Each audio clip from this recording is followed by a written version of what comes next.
although formerly I was a blasphemer and a persecutor and an insolent man. Nevertheless, I was shown mercy because I acted in ignorance and with a lack of faith. The Apostle Paul openly acknowledged that he at times felt weak. He admitted that his body was wasting away, that he had to struggle to do what was right, and that Jehovah did not always answer his prayers in the way he hoped he would. Paul also acknowledged that his opposers viewed him as weak. But he did not allow the negative viewpoint of others or his own weaknesses to make him feel worthless. Before the Apostle Paul became a disciple of Christ, he was an insolent young man who persecuted Jesus' followers.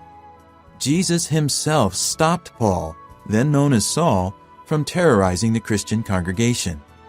Jesus spoke to Paul from heaven, and Paul was forced to seek help from the very people he had been persecuting.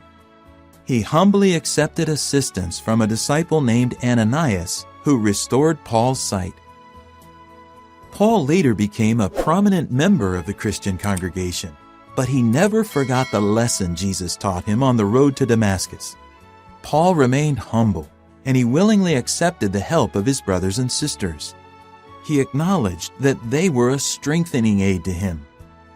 What can we learn from Paul? When we first began to associate with Jehovah's people, we may have been eager to accept help from others, realizing that we were spiritual infants and had a lot to learn. But what about now?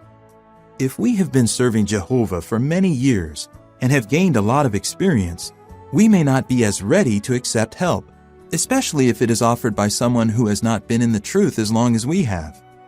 However, Jehovah often uses our brothers and sisters to strengthen us.